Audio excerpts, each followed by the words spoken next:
Hello, my Walking with Jesus friends. Have you ever imagined what it would be like to plead for your life? Did you know that around the world today, in dungeons, prisons, and courtrooms, men and women are pleading for their lives to be spared? And what is their crime? In some cases, they were found to have a Bible in their possession. In other cases, they were heard to be talking about Jesus Christ. In other cases, they were being baptized or participating in communion or worship.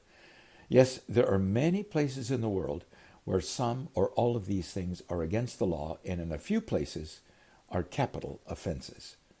Yesterday, I left you watching Haman and King Xerxes heading to a second banquet Queen Esther was preparing for them. Esther chapter 7 gives us the story of what happened there. The record is very important, so let's look closely. As King Xerxes and Haman were drinking wine, the king asked, "Queen Esther, what is your petition? It will be given to you, even up to half the kingdom."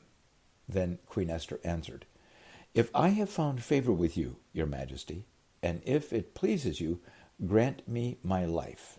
This is my petition, and spare my people. This is my request." Esther chapter 7, verse 3. If Queen Esther paused right there, I doubt any of us can imagine the look on the faces of both King Xerxes and his trusted official Haman. What could the queen possibly mean? Perhaps the king urged her to continue. "I and my people have been sold to be destroyed, killed, and annihilated. If we had merely been sold as male and female slaves, I would have kept quiet, because no such distress would justify disturbing the king." Esther 7, verse 4. I have no doubt Esther bowed in honor of the king. I imagine the color drained from Haman's face as the king's eyes grew large, the veins began to bulge out in his neck, and his breathing became rapid, and the king's temper rose to a near rage. "Who is he? Where is he, the man who dared to do such a thing?" Did King Xerxes shout his questions in anger, with his fist pounding on the table?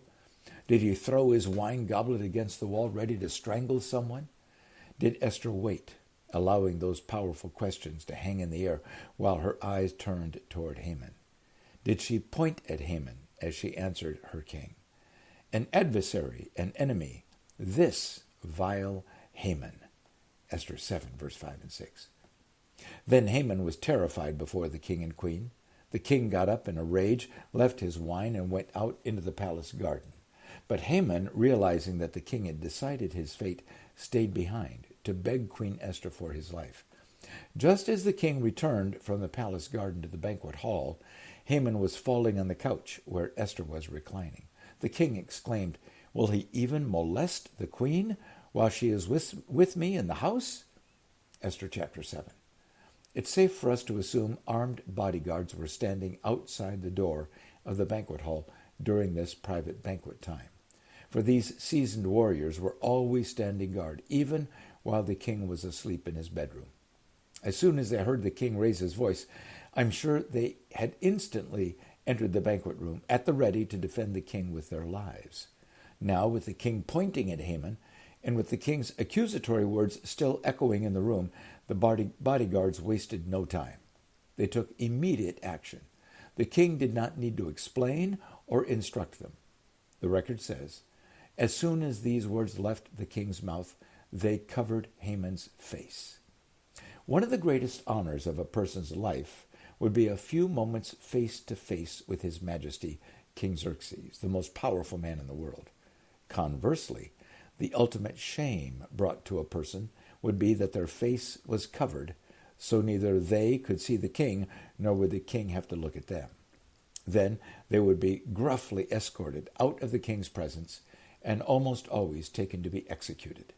No trial, no negotiations, no explanations.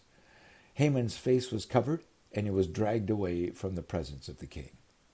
As Haman was dragged away, one of the king's attendants informed the king of the death device Haman had erected near his home for Mordecai. The king declared, "Impale Haman upon it." And the record of the king's court reads, so they impaled Haman on the pole he had set up for Mordecai. Then the king's fury subsided. Esther chapter 7, verse 10. It is one of the most dramatic reversals of leadership fate in history. Whoever had witnessed the event of those few moments must surely have stood there stunned, speechless, and would never have forgotten what they witnessed. And while there's more to the story, I think we need to pause and let this soak in. May I offer a few questions that might help us? First, where in this remarkable turn of events do you see the direct work of God?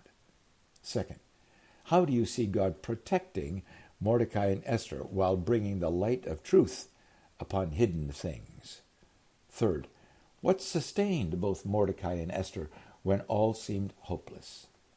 Are there some lessons the Holy Spirit has been teaching you in this remarkable Esther story thus far? And here's another special worship song to help us with deep spiritual reflection. And I'll meet you here again tomorrow.